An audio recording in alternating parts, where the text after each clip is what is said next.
sit here, I guess. All right, everyone, we're about to get started. If you want to find a seat, don't be shy. Feel free to sit up front.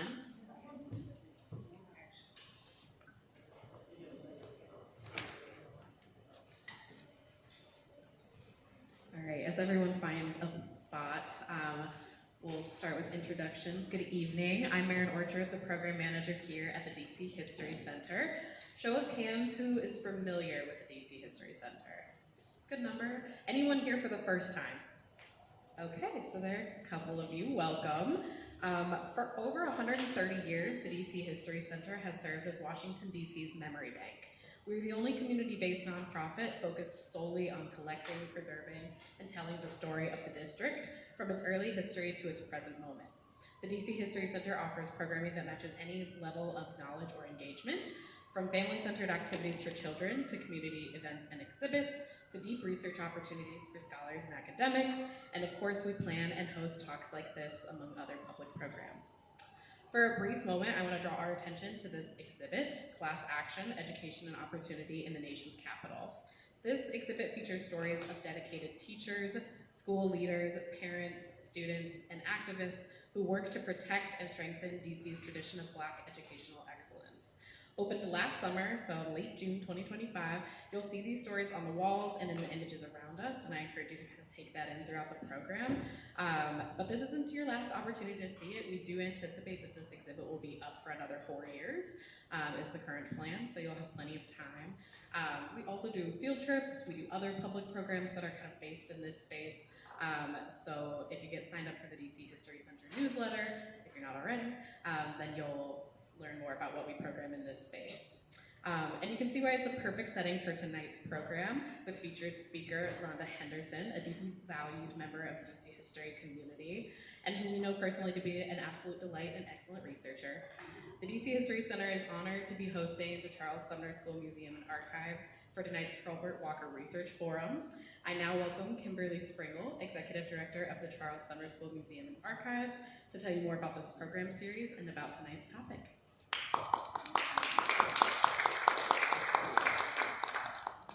Thank you so much, Marin. Good evening, everybody. How y'all doing? Good. I'm so happy to see you all. As Marin said, my name is Kimberly Springle. I'm the Executive Director of the Charles Sumner School Museum and Archives, which is DC's public school museum and repository.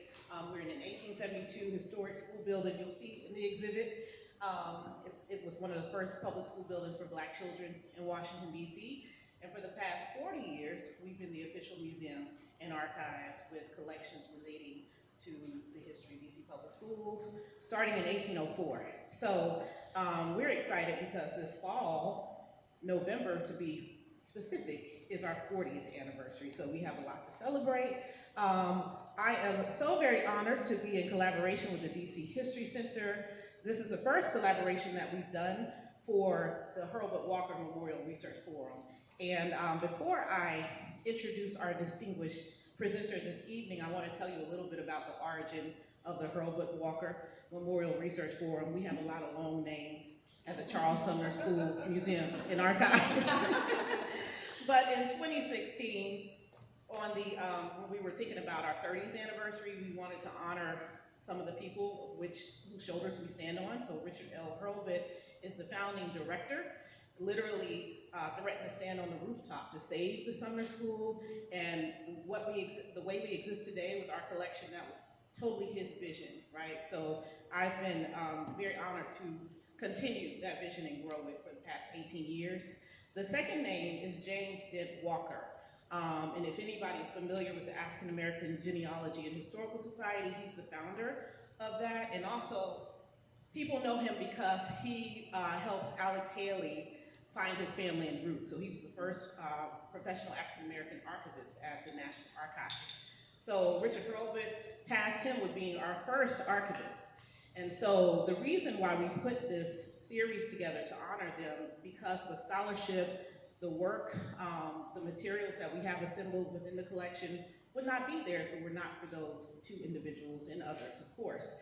So the purpose of the Herbert Walker Memorial Research Forum is to honor them, honor their legacy, and also illuminate specific topics within the collection to provide a platform for wonderful researchers like Rhonda Henderson, and also to inspire you all to come and visit us and to delve into the collection yourself to learn about other topics that may not have been touched on before. So tonight is no different, and this evening I want to introduce to you all Rhonda Henderson. We're excited to feature her. She's going to share on her years-long work with her about her alma mater, Benjamin Banneker Academic High School, and most recently what jewels she's discovered in the Sumner collection. Rhonda Henderson practices oral history and curates public programming about art, education, and culture in Washington, D.C. Henderson is the co-creator of the DAP Project, TDP, a platform that utilizes creative storytelling, community dialogue, and multimedia art to explore how everyday moments reflect identity, history, and belonging. TDP's work has been exhibited twice at the Anacostia Art Center and at other gallery spaces in Washington, D.C. She does incredible work around the city. There's a couple things that are up right now that we'll share about later in our announcements. She began researching the history of Benjamin Banneker Academic High School as an independent research fellow with Humanities DC. During this fellowship, she explored the youth advocacy for a new Banneker High School building. She became so immersed that she continued the research within our archives at the Charles Sumner School to better understand the history of the high school. For nearly 2 decades, Henderson advocated for educational equity as a teacher, school administrator, and nonprofit leader. She began her career teaching U.S. history, where she integrated arts, literature, and oral history into the history curriculum. In subsequent years, Henderson remained proximate to the classroom through school-based leadership roles, as well as advising school leaders on matters of assessment and finance.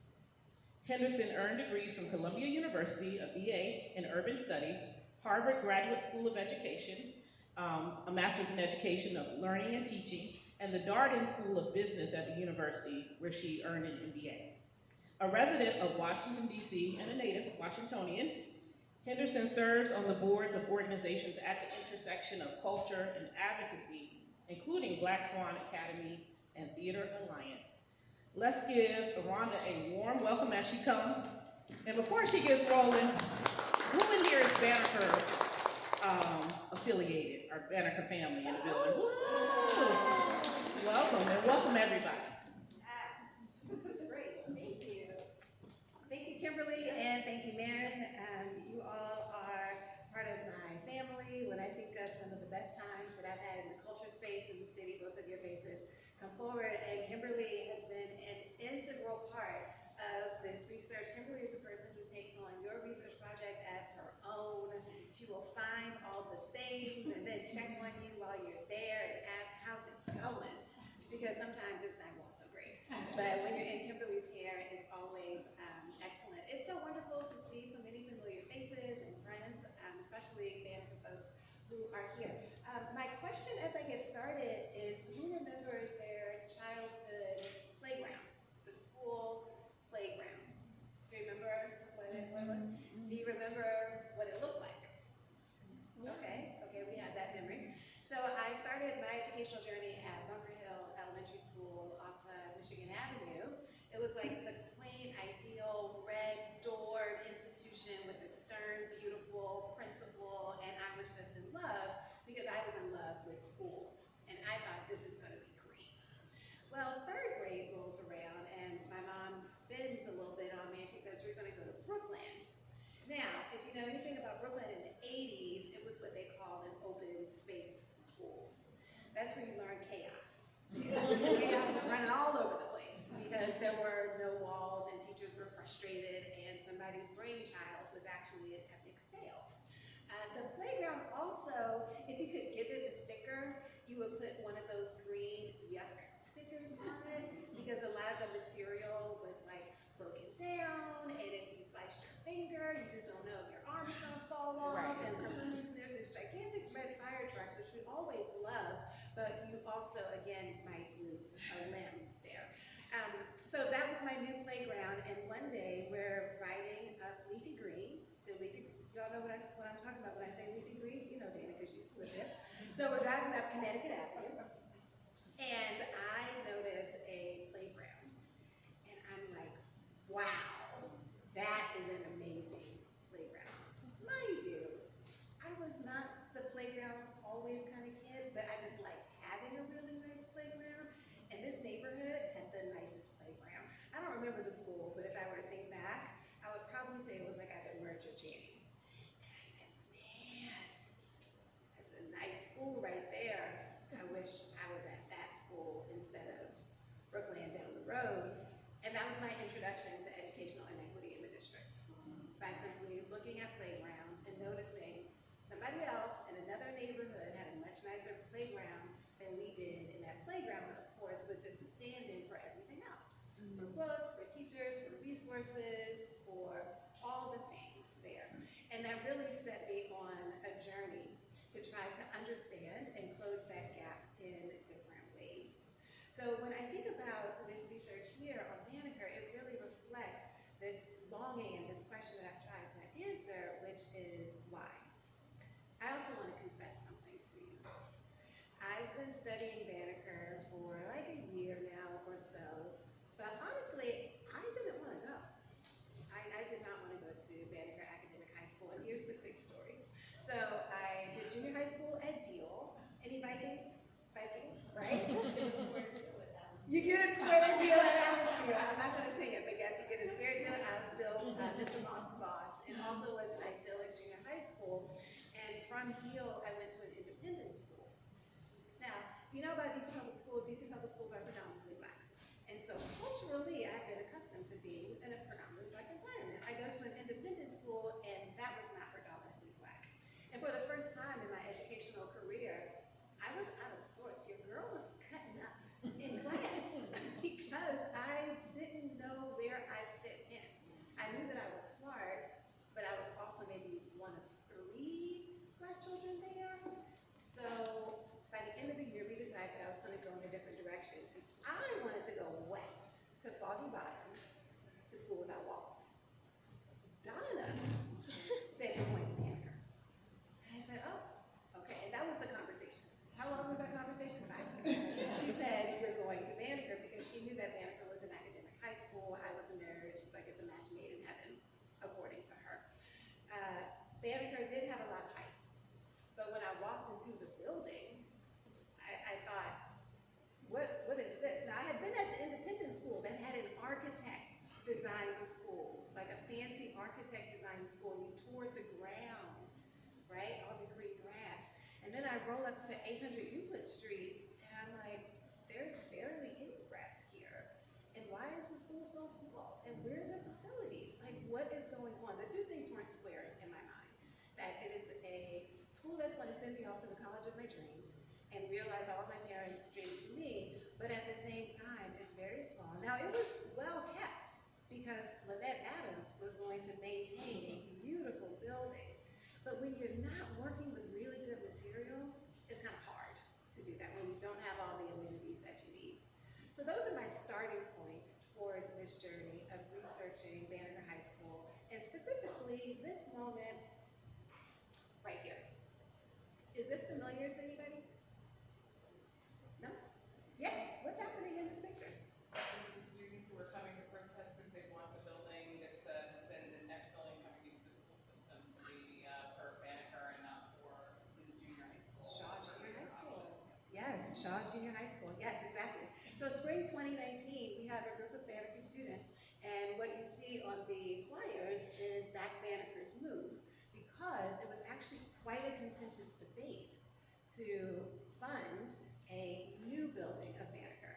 There was a little bit more agreement about, oh, maybe we renovate on the same plot of land at 800 Euclid, but the children were very adamant that they wanted to move from 800 Euclid Street to the Shaw campus to have a brand new building. Mayor Bowser announced that it would move in October of 2018. And she says here that the young people at Banneker have been succeeding for all this time. We need to expand the program, therefore we need a new building. And that catalyzed the conflict between residents of the Shaw neighborhood, not all, but enough, residents of the Shaw neighborhood who believe that they had been promised a new school building 10 or 15 years ago, I think it was under Fenty, that they said they were going to reopen the then closed Shaw School building, and that their young people would have a very close junior high school that they could attend, middle school that they could attend. But the Banneker kids were like, what about us? We need the building that we have been owed. So I was watching this back in 2018, 2019, and just fascinated by it for all the reasons that I just described, the backstory, and then also as a person who had been advocating for schools in my professional career. I thought it would be an incredible example of youth advocacy for young people today to see how their peers were learning how to speak in front of the city council, learning how to use media for their advantage, understanding the nuances of debate to advocate for the reality that they wanted and what they believed that they were owed. So that's one strand of this research. And then I got super curious. I thought, well, why hasn't this happened yet?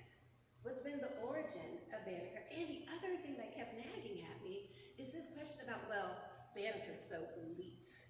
Banneker is just for the cream of the crop. Now, our egos aside, that's a question that needs some investigation. I got really interested in that, and that's why I met Kimberly, and that's why we're here today to dig a little bit deeper. If Banneker had a parent, that parent would be Vincent Reed. And I heard a little bit about Vincent Reed. I was like, who is this person? And in some of the research that I was doing in some of the news articles, the contemporary articles, they would mention his name, but they didn't necessarily bring his voice into the conversation. I've never heard his voice, but I've been able to read some of the articles about his work and who he was and his principle, and he was a tremendous individual. Now first, he is 14 of 17 children, okay? A small classroom, if you will. He was like the 14th student living in St. Louis. His parents were, and his mom in particular, was a dedicated educator. Now, Reed, for some reason, got it in his mind that he was going to be a boxer. And so, I think he was like 14 years old. And so one day, he goes to his parents, and his mom specifically, and he's like, well, I'm going to drop out of school and become a boxer. And according to the article, she says to everybody else, their small community of children, say goodbye to Vincent, because he's going off to be a boxer and we're not going to see him anymore. So, pack your bags, and she handed him a suitcase, because in her household, families were going to pursue education and were going to pursue a rigorous education. So needless to say, he quickly changed his mind and decided that he would actually stay in education and complete his education. He then went on to serve in the military. He earned an undergraduate degree, a graduate degree, and found his way to the district and joined the staff of Jefferson Junior High School. I don't remember the mascot for Jefferson, because I went to deal. Pay attention. But he's taught at Jefferson Junior High School and then worked his way up, eventually becoming the first Black principal at Woodrow Wilson High School, and then superintendent. He assumed the superintendency in a really difficult time. He faced layoffs, budget cuts. Remember, this is DC in the mid-70s. Some of us were here. I wasn't here just yet. I was on my way. But the 70s in DC were a really tough time, and that was reflected in the schools because the mayor says to him, well, we're going to have to slash your budget. So he's managing the district through the DCPS through a really difficult time, but he's able to increase test scores. He's also able to stabilize the teaching force. Some of the stories say that Reed would go to the Woodies downtown. Some of y'all know about Woodies downtown. He would go to the Woodies, and guess who'd be shopping? Teachers. Yes, he would see some of the teachers shopping, and he would say to them, you think you could go back to the classroom? And so that's establishing the Reed point of view, the Reed way. And what I love about what I read about Reed was that he just had a fundamental belief that children should learn in school and that every child had the right to a quality education. So he thinks, the District of Columbia Public Schools aren't offering as much opportunity as they could to young people. Our current landscape or portfolio of schools is actually narrow. So he decides, well, I think we need a model academic high school because children children should have the opportunity to pursue their own path. They shouldn't have teachers or any other adult determine for them what their ambitions can be capped at. Let's just let that sit for a minute. Because everybody has somebody in their life who said, I don't think you can do that. Michelle Obama talks about it all the time, right? Her guidance counselor said that applying to Princeton was beyond her reach. And so Reed was seeing this, not just in DCPS, but like across the landscape, and he's saying no young person should ever have their ambition capped. And in fact, it's critical to a democratic society that we offer the highest quality of school so young people can pursue their greatest ambitions. When we think about public schools, is that what we think about? Do we think about institutions that really want to provide young people an opportunity to pursue their greatest ambitions? No, we want to, and maybe we have a lot of examples, a lot of bright spots, but when we think about public education writ large, our numbers don't bear that out. So what I love about what Vincent Reed did is that he articulated it. He had the audacity to say this is what our public schools should be offering our students. Now, when he made this proposal, surprisingly, oh yeah, this is a beautiful quote here that I wanted to read. A sure sign of an authentically democratic system of education is that the system offers to each of its young citizens opportunities for the unrestricted development of the fullest range of their intellectual, practical, and social powers. And that's part of the paper when he outlined the vision for Banneker, or model academic high school. What do you think the response was? No. Not having it. That really struck me. Now, I got to this point in the research because I looked at when he proposed Banneker. He proposed Banneker, I think in like 79, 80, and then I said, but Banneker opened in 1981. What happened in the meantime? So he proposes the high school in 1980, but what happens is, we're going to come back to that in a moment, it was rejected by the school board, not once, not twice, but 3 times.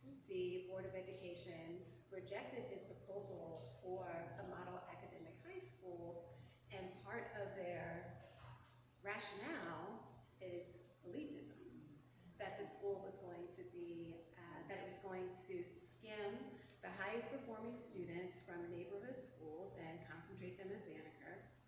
And then it was also going to simultaneously attract all the white children from Ward 3 and other parts of the city to come to Banneker. So it wasn't going to serve either purpose. Now, can we just sit with that a minute? If we say that it's going to skim all of the best students from the neighborhood schools, what does that tell us about the efficacy of school itself? Because isn't the school designed to produce high-quality students, right? Isn't the school designed to make every young person competitive to be able to apply to Banneker? So what we know about Banneker, as a little sidebar, is yes, you did have to apply to the school. You had to be in the top 18% in order to apply, and then also have a recommendation. But when we think about the mission, he said every child should be able to apply. And then also the crux of Banneker, and this is really important, is that it was to be a model high school. So what does that mean if it's supposed to be a model? That means that it's supposed to be an example for the ways that other DC public schools can elevate their curriculum. So if schools are underperforming, then they can look to Banneker as an example of here are some of the methods that you can apply to your school in order to improve your curriculum and to set young people on the path that we discussed. How are we doing so far? Great. Okay, good. How are we doing on time? Okay, fantastic. So he sets forth this vision, and the school board rejects it 3 times. And by the way, if you're not familiar with Banneker, the model that he applied or wanted to advance would be a curriculum that had 4 years of English, 2 years of science, 4 years of science if you were going to concentrate in science, 3 years of modern foreign language, 2 years of a classical language, and community service. So it's going to be a really robust program that would then prepare young people to apply to college. So when the board rejects the application, his proposal, what does Reed decide to do? What would you do if you proposed 3 times to open a model academic high school and it was rejected right here in the front? Yes, in the leopard print. I'd probably figure out how to try again. Oh, you would go for a 4th time? Yes. Okay, then go try again. Okay, right here in the middle. I think I would try to change the slant of it, Modify. some other aspect of it. Maybe Modify the plan. go- Okay. So we have folks. Well, maybe not modify the plan, but modify the way it was described or something, so. Oh, okay, kind of do some Jedi mind tricks. Yes. Okay, and right behind you. Yes. What would you do if your plan was rejected 3 times? I don't know if this is what I would do, but I'd try to change the board. Oh, you would try to rearrange the board. Okay. I believe at the time the Board of Education was an elected body, but you can still try. You can still do the behind the scenes work. Well, your boy Reed decided to take his basketball and go home. Yes, Vincent Reed resigned from the superintendency when, after 3 times, and he said, these are his words, he said, I don't need to take any more whippings from the Board of Education. They have beat down on me enough over the years that I've been the superintendent. With any good idea that I propose, they are just as likely to vote it down. Not everybody, but just enough. He faced enough opposition that he was not able to sustain the energy that he needed to move forward.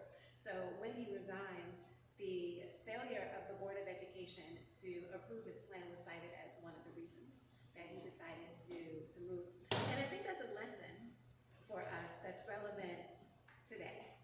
When our school leaders, when our superintendents of big schools propose ambitious plans, and they have a vision, and the vision is aligned with improving education for all young people, there's some technicality or some politics or some belief that gets in the way, and of course we know who suffers, it's our young people. Now, Banneker didn't suffer too long, because Reed resigns in 1980, and then the board, yes, the board approves the program in 1981. Why? Because the parents wanted it.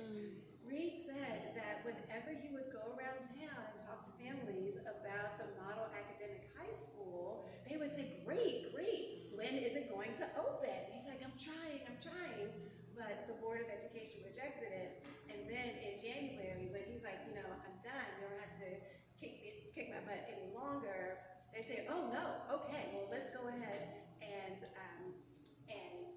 approve the program. Interestingly, one of his staunchest opponents, when he was in the role, later came to him and said, listen, stick with us through July. Like, don't resign just yet. And the records show that he was, one, a little confused, and also very determined to say, no, you've made yourself clear, this is the end. So again, I think that lesson from this moment is, why do some of our elected officials stand in the way of the best decisions that we can make for young people, or use words like, oh, it's going to be elitist. Like, elitism is a belief, right? So because one person believes that the school is going to be elite, the 400 young people aren't able to do what Reed said, pursue their greatest ambitions for their own life. Like, let's just think about that for a second and maybe ask ourselves, where else do we see that happening, and in what ways can we interrupt these beliefs that prevent our young people from aspiring to their greatness? Okay, so they decide to approve the school, and immediately it was successful. Let me get back to some of the highlights of why it was successful. The young people appreciated the rigor, they appreciated the learning environment, they appreciated being held in high standards. Now, one of Reed's visions for Banneker was that he wanted to create an environment where essentially it was cool to be a nerd. Where are my Banneker people be a nerd, right? It was where a space where, oh Lord Jesus, we're gonna remember this, but it was a painful moment. Every quarter, Banneker would post your GPA. But only if you got above a 3.0. So if you were at a 2.9, people knew that you were 2.9 or below. And is there some trauma attached to that? Sure, yes. Was that best educational practice? Maybe not, maybe not. But what did it do for us? It lit the fire, and it created that environment where young people encouraged each other. In our best of days, we were teenagers, but generally we created an environment where we said, oh, you studied 2 hours, I studied 3. It was like a friendly kind of environment. He also wanted the school to be one where young people had different types of role models. So instead of just seeing your pop culture, he references this in his proposal, that you're going to see scientists and historians and researchers, that you're going to be exposed to the wide range of careers that are available to you. And when we were there, that was very much in practice through Alumni Day. There was another important component to the Banneker model that made it successful, that was part of Reed's vision, and it's that he wanted teachers who really wanted to teach. I mean, imagine that the teacher really wanted to teach, and that they held their profession in high esteem. And so when all of these pieces came together, because you know what the board did, they took his plan and implemented his plan. So we had already laid out the whole proposal, so they didn't even write their own. They took the same plan and then followed it along, because it was a good plan and it was immediately successful. The young people enjoyed the rigor, they enjoyed being held to high standards, they enjoyed their community, they recognized that they weren't necessarily prepared for it, and so there was some tweaking that had to be done. So again, this is practicing the model, testing the model, and seeing how it could be improved down the line, because what we know later is that they've developed a pipeline from Deal to Banneker, from Jefferson to Banneker, from other middle schools in the DC area to Banneker. But wasn't exactly perfect. I never knew why Banneker was so small. You guys know why Banneker was so small? You know? It was initially a junior high school. Yes, exactly. Banneker was initially a junior high school, and at the point when Reed looked at it as a potential location, it wasn't doing so great. So he said, you know what? Here's why Banneker is a great location. You saw that slide earlier about Banneker's location, and here's why. And I never knew, why are we in this teeny little school near Howard University in Shaw? But the intention was to have a small enrollment of 700 to 900 students, to be centrally located, serviced by the Green Line that had just opened back then, Sherman Avenue buses, that good old 70 bus. Who wrote the 70 bus? Yes, we'll have a support group later. So, we rode the 70 bus, and it was across the street from Howard University. The plan was the teachers at Banneker would do lessons at Howard, and there would also be some activities that young people could go to at Howard. So when you say you went to Banneker, a little part of you went to Howard, because we were so close to it. So that's why we were there at Banneker Junior High School. But the ambition for Banneker was that it was a model high school, and junior high was configured differently. The science lab, for example, I think there was one science lab. It was in the basement. I'll never forget, good old Miss Mumford had us downstairs in the basement doing science experiments on these Bunsen burners that were holding on. They were going to get us through the semester, right? The library, for an institution that had us doing 4 years of English, that library was mighty small. For an institution that wanted us to do modern language as well as classical language, the language labs weren't so modernized. I remember typing. Remember we had to take typing? We were typing on our grandparents' typewriters, for goodness sake. I mean, those things were old. So in a number of ways, the junior high school was not well equipped to fit exactly the model high school. Now, was it in generally good condition? That's what the archives say. The records say it was in generally good condition. There were some repairs that needed to be done. So, I think it was a learning experience maybe that the officials had in mind. But in the summer before the school opened, there were some repairs that needed to be done, and the school decided, well, let's bring in some of our vocational students to do the repairs. And you just have to ask yourself, I can understand why we would want them to have the on-the-job training, but in a high-profile time crunch situation like this, is that the right match between skill set and job? And it wasn't. So Banneker opens the school year with some repairs that were not done, and the need for repair became an ongoing theme for the school. Why is this important to me as a researcher? It's important to me as a researcher because it puts in context that the fight that the young people were fighting in 2019 actually started in 1981. Yeah. There is record as early as 1987 where a parent is before the school board and he's advocating for fully funding facilities. That's so familiar, right? Do we have parents in the room? We have a DCPS parent here, other DCPS parents, right?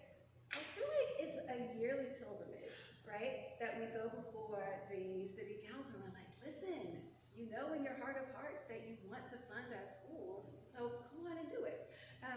Ahmad Nuruddin was very direct about what he said. So let me get to his quote. Ahmad Nuruddin was a parent in 1987, and he says, Banneker needs to be adequately funded because what is missed in the educational institution is realized in the penal institution. Gut-wrenching, right? Now he offered 3 pages of testimony, and he started off very pleasant. You know, his initial remarks were that's not friendly, but by the time we get to the end of his testimony, he's like, I'm just gonna make it plain for you. Either we teach them in school or we teach them in jail. And what's also really interesting about this particular comment at this time in 1987 is what's happening in the district. Come on. Crack epidemic. The crack epidemic. Yes, the crack epidemic is raging in the district. We are on the precipice of becoming the murder capital of the world, quote unquote, per capita. So his comments aren't actually hyperbolic when you think about it. And when you look at the literacy rates of those who are incarcerated, they're abysmally low, right? That a number of people who are justice involved have not been well taught. So his comment isn't an exaggeration, but it is reality. And then you would also think, well, why is a Banneker parent doing that? Like, that's not gonna happen to a Banneker kid, but that's not the point. The point is that every child should be educated at a high level and every child should be able to pursue their deepest and greatest ambition.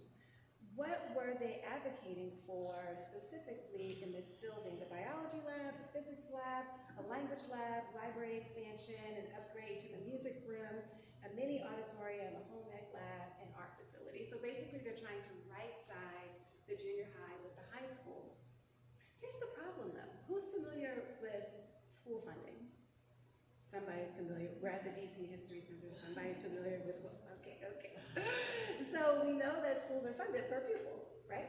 How big was Banneker? Small. Yeah, Banneker had, I think, under 400 students. And just for funsies, let me tell you that 75% were female and 25% were male. Yes, we used to call it a little convent. Yes. Why? Again, we can look to the facilities as some partial explanation that Banneker lacked access to a high-quality football field. We had a JV basketball team, and I always wondered, why do we have a JV basketball team? It's because we had a JV gym. Yeah. So Banneker was predominantly a female institution there, and it was small. There also wasn't a comprehensive plan for how to move forward with the facility. So the school opened without an idea, okay, so what's the plan here over the long period of time? Now, Vincent Reed could have told you, but we also know that he decided not to take any more whippings, so he dipped out. So the real crux of the matter is that the system didn't want to justify making the those major improvements, those facility improvements, because of the small size of the school. And this was the other part that I learned that was utterly fascinating. They said, fine, we're going to open Banneker, but no special treatment. No special treatment. So what that meant, and you can talk to Ms. Berger, you can talk to Ms. Adams, you can talk to the teachers, is that in order for them to find books, they literally went to other schools to scrounge around and find curriculum materials. So let's hold those two things in tension. On the one hand, you're saying you want a model academic high school, that you want world-class education, that you accept that you want your young people to go forth and prosper and take all these years of English and have this rigorous curriculum, but we're not going to fund it in the way that is appropriate. Friends, how sway? How do we, make it make sense? How do we do that? And I think, though, that, all jokes aside, I think that's a really relevant question. When we set our eyes on an ambitious goal or decide to go in a different direction or to propose a really ambitious project, but then we decide not to fund it, what are we doing? I think I would file that under the elitism question of what are we really believing about this project if we say, sure, you can do it, but we're not going to fully support it. We're not going to lean into it entirely so we can fully realize it. And that was one of the points that Ahmad Nuruddin made. He said, well, why are you going to call Banneker a model if you're not going to fully implement the model? And if we zoom that out for public education writ large, we can say, okay, so we have this idea about literacy or about teacher instruction or about arts education or about STEM, but the materials don't arrive or they arrive late or we don't provide the training that we need for teachers. So what I think is relevant about this example today is just that, the idea versus the action and the support and who's standing in the way of that. So some of the rationale provided by I think not DGS at the time, but let's call them the facilities folks, is that, well, Banneker is so small, and there are other schools that serve more children who have greater facility needs, so we're going to take care of them first. And a pragmatic level, I can kind of understand that. When you're thinking about it from how can we serve the greatest need with the limited resources? I understand that. But for 4 decades, you don't make these improvements? And you've specifically said that no preferential treatment is going to be made for Banneker children because why? And is it really preferential? So Banneker remained in this really difficult place for years and years and years. Ultimately, there were minor renovations done, but none to the full extent that could really close that gap between the vision of the school and the practicality of the school until we get back here to the spring of 2019. So when we look at these young people, we can put in context their fight. Now, do they know everything about Banneker opening in '81 and about that it was a junior high school and that they really needed to have a different science lab? Probably not. But do they know that their teachers and Ms. Berger, who had been there at least 20 plus years, because she was my gym teacher, so Ms. Berger had deep history at Banneker. So they know that Banneker's been waiting a long time for this renovation. And when I think about the opposition and the arguments against Banneker, it really makes me wonder, why are we honoring these voices that are basically carrying on this legacy of fighting for the school that they deserve? And how do we, I won't say balance, but how do we address both concerns? Because when you really zoom out, both communities, the Shaw community and the Banneker community, are saying the same thing. We want the best for our young people within a system of limited resources. And I understand that. But I think it's also important to look at the history and realize that Vincent Reed never saw the school as he envisioned it. That whole beautiful vision that he had for public education in the district never came to fruition until these young people Hauser and all the advocates picked up the mantle. This journey of exploring Banneker answered a lot of questions that I had, but then it also opened up a lot more. So what's next for this project is to complete some oral histories. I actually just met with another Banneker alum today, and we're going to continue some oral history with young people who were involved in the advocacy. We're publishing an advocacy guide that tells the story of Banneker, that tells the story of advocacy, and then also offers direction on how young people can advocate for what they want, using Banneker as an example. I want to close by again thanking the individuals who made this evening possible and have made this night or this research possible. Humanities DC, which funded it, the DC Commission on Arts and Humanities, and of course DC History Center and the Charles Sumner Archives. You all been fabulous. It's been really great to talk with you about this. I look forward to